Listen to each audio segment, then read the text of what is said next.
Hello, Dallas Cowboys Nation. Welcome to Cowboys Blog. I'm John Madden, and now let's get to today's topic. Highway? What's this guy supposed to be, the ultimate badass?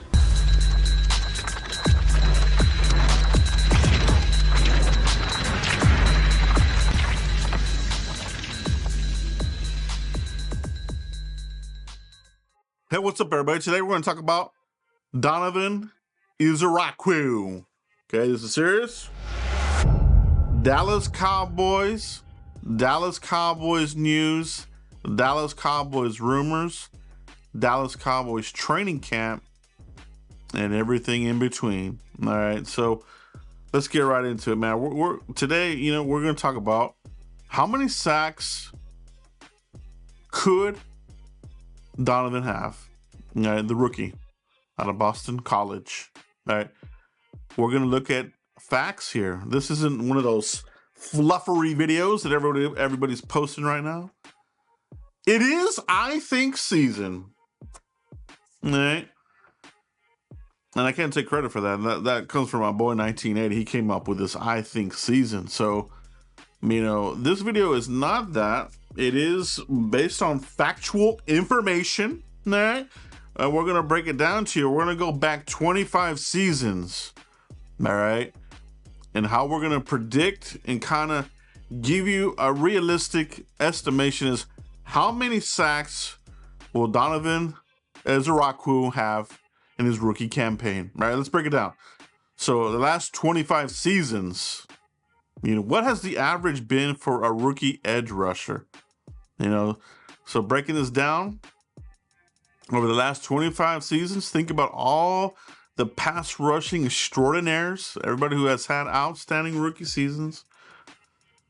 You might be surprised, but the average is 4 to 5 point sacks on average for a rookie campaign for an edge rusher. So that being said, is this a number that you think Donovan will have? All right. Now, there are some exceptions. We have had some players come into this league and really have breakout seasons. When you think about Javon Curse, he has the record. He owns the rookie sack record. Going back to as far back as when sacks were actually recorded, right? But over the last 25 seasons, Javon Curse, one of the beast of beasts to do it, right? So, and then you had Micah Parsons kind of challenged that as well. He was up in the 13, I think it was. You have other players. I think if you have an outstanding rookie season, then that's 8 sacks or more, 10 sacks plus. Your career is probably going to look pretty good. I think you're in for a pretty good career. I said that, he could be in contention for rookie of the year. You know what I mean? He could be that, but he's got to hit those outstanding, he's got to hit those outstanding earmarks. At the minimum, I think he's got to hit 8 sacks, 10 sacks at the most. But, breaking it down, just being realistic as far as like the snap counts comes into play here as a rookie. Are they going to put him out there and with the starting reps? I don't believe that that's going to be the case. Cowboys normally don't do that. So I think that he could be in his rookie season, realistically, 5 to 6 sacks. All right, and that's not bad for a rookie. That is the average. I think if you get more than that, you're in business. You know what I mean? Now, the thing that may affect Donovan's ability to get to the quarterback is going to be his size. Let's break this down. Take a look at what Dane Brugler said in The Beast here about Donovan Ezeiruaku. Okay, so let's check this out here. Overall, Ezeiruaku is a tad light for a stack and shed edge setter, but rushing the passer is his calling card. And he has the arc acceleration, body flexibility, and long active arms to break down the balance of blockers. He has NFL starter level talent, and his tape says he is more than a designated pass rusher. He had a grade of a first or second round. Cowboys got him in the second. It is about getting to the quarterback, and will he be a designated pass rusher? My comp for Donovan is D Ford. All right, if you remember D Ford, he was back before. I think they even, this might have been around the year that the DPR word was even came into existence. But he played for the Chiefs. He was a pass rush specialist. He wasn't an every down pass rusher. His only knock were the short arms and his height, his size. All right, 6'2", 250, 248, somewhere like that. If you look at Donovan Ezeiruaku, similar stats, 6'2", 248. You know, this is considered light. It's considered a little bit small for an edge rusher, especially in a 4-3 defense, is what we're talking about here, right?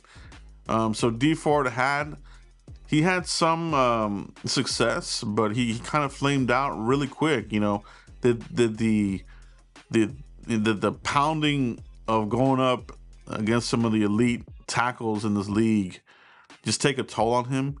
You know, not only are you going up against tackles, but if you have some sort of swim move, you're gonna go inside and you might get smashed by an elite guard.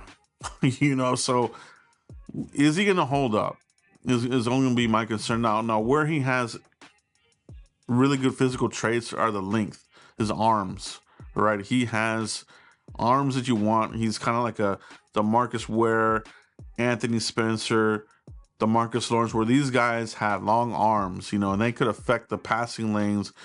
You know, they had some pass rush moves along the way to getting to the quarterback. And I think that's where Donovan is going to have to leverage. He's going to have to leverage his long arms, not because relatively speaking, you know, and we look at this historical data that the shorter, smaller edge rusher dudes don't have as much success as your more traditional, you know, type of defensive ends. So where will he sit at the end of the year, his rookie campaign? I'm gonna say 5 to 6 sacks. All right, to be 100% honest. But and also looking ahead, you know, is he going to be part of a 1-2 punch, or is he going to be just a designated pass rusher where, you know, you're not going to really play him every down because of the wear and tear? All right. What I liked about DeMarcus Ware and Anthony Spencer, I think they played really well off each other. Now Spencer was often hurt, so him and Ware weren't, you know, they didn't play a lot together as you would want them to.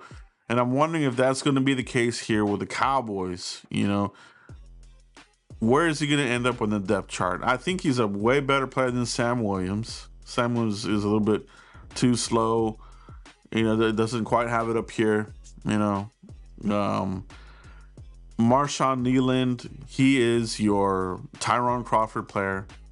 You know, he's Tyron Crawford. You know what I mean? Some people are, oh, he's gonna be this and that. He's Tyron Crawford, bro. All right, so expectations, and then after year 3 or 4, this is the dude that he is. You know what I mean? Marshawn Nealand, I think he has potential, but I think I saw enough where I think for him to be an edge rusher, he will need to get a little bit lighter, you know, to get some more speed. But, you know, usually the saying is, you know, dropping weight won't really increase your speed. You either have it or you don't. You either have the muscle fibers or you don't, you know, for the acceleration, for the burst, you know, being explosive off the line. So Marshawn Nealand to me is going to be just like that type of dude who can play the run. You may see him get some snaps on the inside. But for Donovan, pass rushing abilities, all right? Guys, let me know where you think, what do you think he's going to have his rookie year? You know, do you think Donovan Ezeiruaku is going to have an outstanding season? 10 sacks? Is he going to be there right toe-to-toe with Micah Parsons, Are they going to bring him along, or is he going to get 4 sacks? Does it get lower than what you expect? I'm curious to see what your predictions are for Donovan Ezeiruaku. Let me know in the comments, how many sacks do you think he will have his rookie season? Put it on pen to paper. Let me know your predictions in the comments. Continue to like, subscribe, and share. Make sure you guys hit the bell for the notifications. It really helps out the channel, and it really helps pay for a lot of what we got going on here as far as upgrades with, sound, lighting, and everything like that, guys. I love the support. Continue to give it to the channel here. The Frisco report will be back in action once training camp comes up here. Just right now, there's really nothing really to talk about. We're talking about players. And unlike other channels, you know what I mean? We're not giving these fluff reports. Oh, we're going to do this. Look at this clip of this guy. He's going to be an all-pro. And it's just, fans have just gotten way overboard. I think it's just like they don't have anything to do. So they come out with just some of the most ridiculous content. And I don't know how some of these even get all of these clicks. It's just clickbait city up the wazoo. Yeah, old school, baby.